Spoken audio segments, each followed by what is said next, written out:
بسم اللہ الرحمن الرحیم۔ ایپیسوڈ 10۔ کتاب کا نام عمر خیام، مصنف ہیرالڈ لیم۔ ایک جنگجو، مہمجو اور عاشق، وہ 11ویں صدی کی مشرقی دنیا پر ایک آتشین دمدار ستارے کی طرح لہرایا، بادشاہوں کو للکارا اور ایک کنیز کے لیے فردوس برین تعمیر کر ڈالا۔ عمر ایک عظیم علمی کام میں مصروف تھا، مگر اسے یاسمی کی اصل حالت کا علم نہیں تھا۔ آخرکار تمام آلات اپنی جگہ نصب ہو گئی اور 4 مزید مشاہدہ کاروں کا انتخاب کر لیا گیا۔ سنگ مرمر کا نیا ستون آسمان کی طرف سر اٹھائے کھڑا تھا، اور میمون نے بھی اعتراف کر لیا تھا کہ وہ وقت کی نئی پیمائش کے عظیم کام کے آغاز کے لیے تیار ہے۔ میمون کا خیال تھا کہ اس میں 7 سال لگیں گے، جبکہ عمر کا ماننا تھا کہ یہ کام 4 یا 5 سال میں مکمل ہو سکتا ہے۔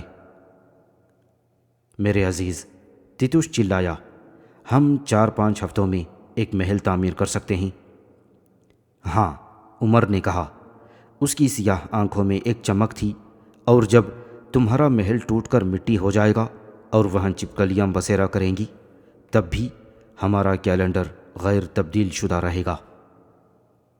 اگر میرے پاس محل ہوتا، جاسوسوں کے فربا سردار نے ہنستے ہوئے کہا، تو مجھے اس بات کی ذرہ برابر پرواہ نہ ہوتی کہ میرے چپکلیوں کے درمیان لائٹنے کے بعد کیا ہوتا ہے۔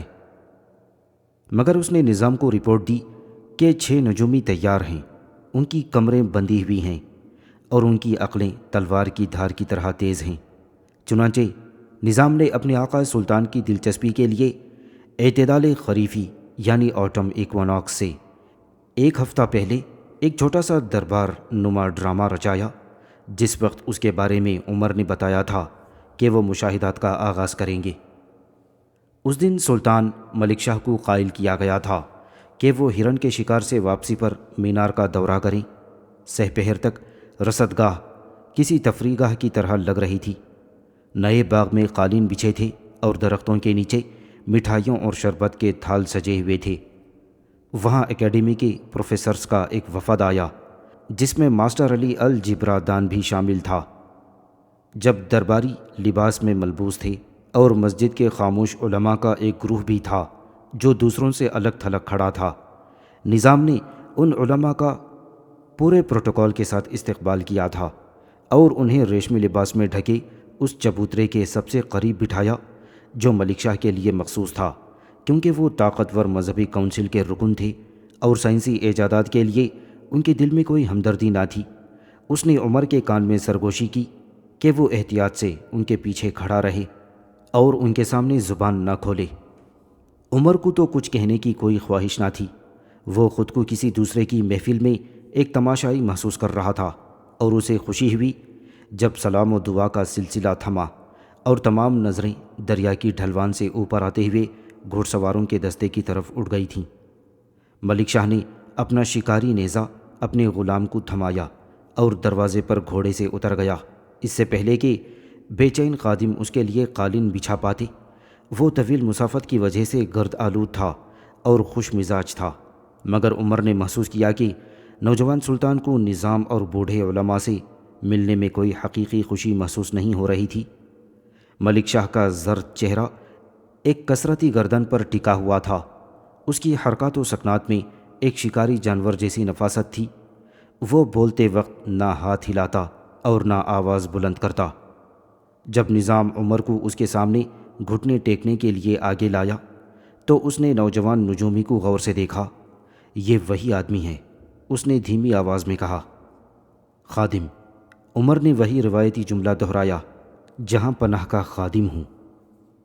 شاہراہ خراسان کی ایک سرائے میں تم میرے پاس آئے تھے اور جو کچھ ہونے والا تھا اس کی پیشن گوئی کی تھی، حالانکہ میرے گرد موجود لوگوں نے میرے کان جھوٹی باتوں سے بھر دیے تھے۔ میں وہ نہیں بھولا، میں نہیں بھولوں گا۔ اب بتاؤ تم میرے ہاتھ سے کیا لینا چاہو گے؟ ایک لمحے کے لیے دونوں نے ایک دوسرے کو دیکھا۔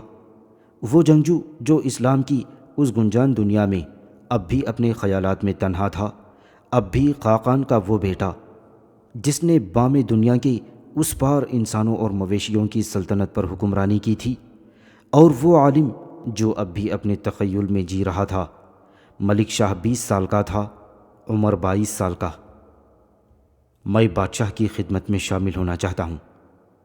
منظور ہے، اب مجھے دکھاؤ تم نے یہ کیا بنایا ہے؟ ملک شاہ مسکراتے ہوئے بولا۔ وہ اس بلند و بالا ستون کو دیکھ کر خوش ہوا، اور اس نے دوسرے آلات کا بھی تجسس سے غور کیا۔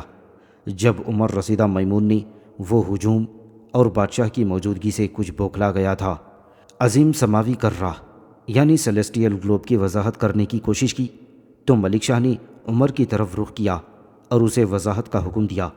اسے نوجوان ماہر نجوم کے صاف ستھرے الفاظ پسند آئے۔ علماء کے سردار نے جو سائنسی آلات کو دی جانے والی اس توجہ سے برہم ہو رہا تھا، اتنی برتری جتانے کے لیے آگے بڑھ کر آواز لگائی۔ غور سے سنو، وہ چلایا۔ لکھا ہے، سورج یا چاند کو سجدہ نہ کرو، بلکہ اس خدا کے سامنے سجدہ ریز ہو جاؤ جس نے ان دونوں کو پیدا کیا ہے، اگر تم واقعی اس کی بندگی کرنا چاہتے ہو۔ قرآن کی اس آیت پر علماء کی طرف سے تائید کی ایک گونج ابھری۔ عمر نے فوراً جواب دیا، اور یہ بھی لکھا ہے، اس کی نشانیوں میں رات اور دن اور سورج اور چاند بھی ہیں۔ جب تک نشانیاں واضح نہ ہوں ہم انہیں کیسے قبول کریں گے؟ ملک شاہ کچھ نہ بولا۔ اس کے دادا پر دادا جو وحشی اور بت پرست ترک تھے اسلام قبول کر چکے تھے، اور ملک شاہ بھی جنونی نظام کی طرح ایک راسخ العقیدہ مسلمان تھا۔ اس نے بوڑھے علماء کو بڑے احترام سے الوداع کیا، لیکن گھوڑے پر سوار ہونے کے بعد اس نے عمر کو اپنی رکاب کے پاس بلایا۔ وزیر نے مجھ سے التجا کی ہے، اس نے مشاہدہ کیا، کہ تمہیں شاہی ماہر نجوم کا عہدہ دے دیا جائے۔ یہ منظور ہے، کل کونسل میں تمہیں قلت فاخرہ عطا کی جائے گی۔ وہ جذبات میں آ کر تھوڑا نیچے جھکا۔ میرے پاس اکثر آ کر بیٹھا کرو، میرے سر کی قسم مجھے کئی بار ایک سچی نشانی کی ضرورت ہوتی ہے۔ اور لگام کو ایک جھٹکا دے کر سموں کی چاپ کے ساتھ وہ ڈھلوان سے نیچے اتر گیا، جبکہ افسروں اور شکاریوں کی ایک طویل قطار اس کے پیچھے اڑتی دھول میں غائب ہو گئی۔ یہ تم نے اچھا نہیں کیا، نظام نے اس وقت کہا جب وہ دونوں تنہا ہوئے، کہ علماء کے ساتھ بحث کی۔ اب ہو سکتا ہے وہ تمہارے راستے میں رکاوٹیں کھڑی کر دیں۔ مگر کیوں اے پدر بزرگوار، میرا علماء سے کوئی لینا دینا نہیں ہے۔ تو پھر عمر، اس بات کا خیال رکھنا ہے کہ تمہارا قدم ان کے دامن سے دور رہے۔ اب میری بات غور سے سنو، کیونکہ ابھی بہت سی ایسی چیزیں ہیں جو تم نہیں جانتے۔ اول یہ کہ کونسل میں تمہارے تقرر کا اندراج ہو چکا ہے، اور تمہیں سالانہ 1200 مثقال وظیفہ دیا جائے گا، جس سے کوئی ٹیکس پوچھا نہیں جائے گا۔ عمر کے منہ سے حیرت کی آواز نکلی۔ اس نے کبھی اتنی بڑی رقم کے بارے میں سوچا بھی نہ تھا۔ اور ہو سکتا ہے، نظام نے لاپرواہی سے بات جاری رکھی، کہ ملک شاہ تمہیں دوسرے تحائف بھی دیں۔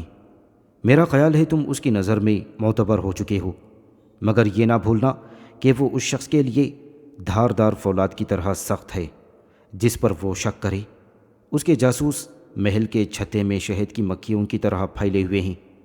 اس کی خوشنودی تمہارے خیمے کی چوب میں ہے، جس کے بغیر تمہارا گھر گر جائے گا۔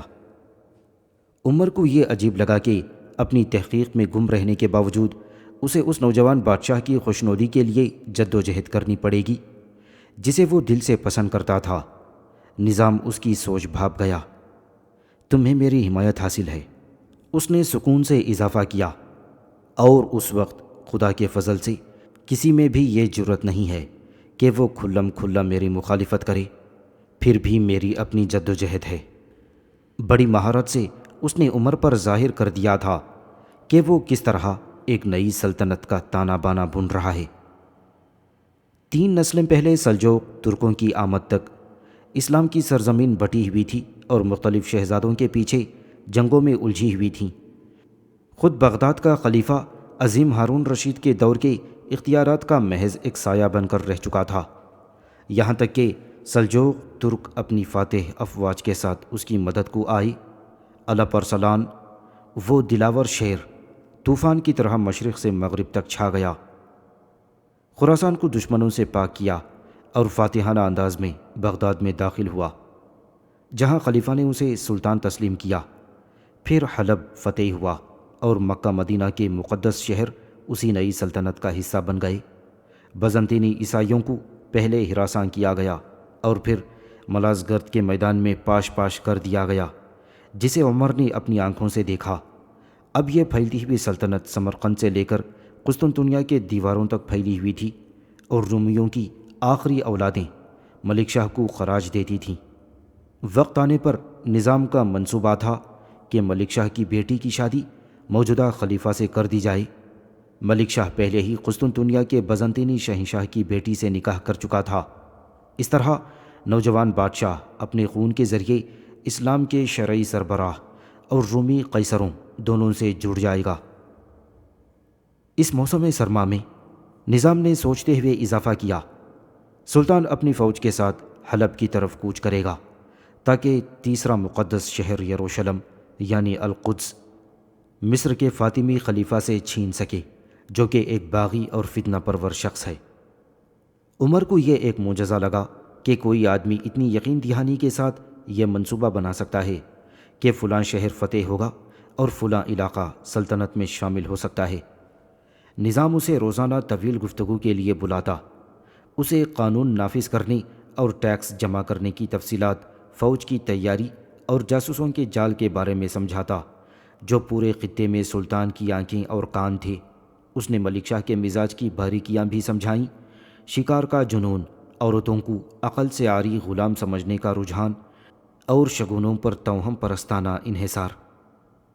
ہمیشہ یاد رکھنا، نظام نے بات ختم کی، کہ اس کا دادا ایک بدوی یعنی بربرین تھا۔ اگر ملک شاہ کے پاس کوئی ایسا ماہر نجوم ہوا جو اس کے دشمنوں کے زیر اثر ہو، تو وہ اسی توہم پرستی کے ہاتھوں تباہ ہو سکتا ہے۔ عمر نے سر ہلایا، وہ اچھی طرح سمجھتا تھا کہ ایک بہروپیہ کسی بھی انسان کو کیسے برباد کر سکتا ہے۔ چنانچہ تمہارا کام بہت وزنی ہے، نظام نے آہستگی سے کہا۔ میرا خیال ہے تمہیں زائچوں یا شگونوں پر بہت کم یقین ہے۔ جہاں تک میرا تعلق ہے، میں صرف اتنا جانتا ہوں کہ ستاروں کی باقاعدہ گردش خدا کی قدرت کو ظاہر کرتی ہے۔ جب ملک شاہ تم سے کسی کام کے لیے مبارک گھڑی یا کامیابی اور ناکامی کے شگون کے بارے میں مشورہ کرے، تو اس کے ذائچے کے مطابق بالکل سچائی سے حساب لگانا، دیکھنا کہ کوئی دوسرا اس پر اثر انداز نہ ہو، اور یاد رکھنا کہ بہت سے لوگ حاسدانہ نظروں سے تمہارے ہر فعل پر نظر رکھیں گے۔ عمر نے فوراً حامی بھر لی۔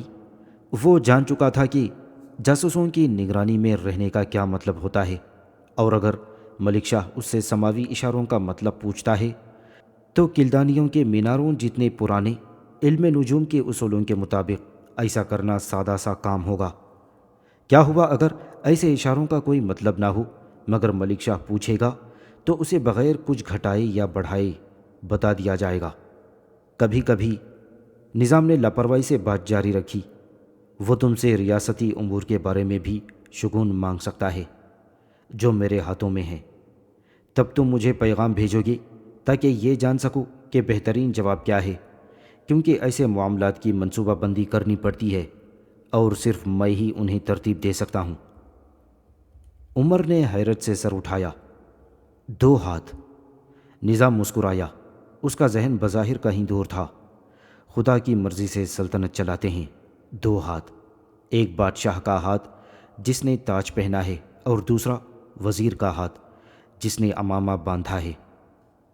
بادشاہ کے ہاتھ سے جنگ و فتح، سزا اور جزا نکلتی ہے، وزیر کے ہاتھ سے نظم و ضبط، ٹیکس اور دوسرے لوگوں کے بارے میں اختیارات کی جانے والی پالیسی میں۔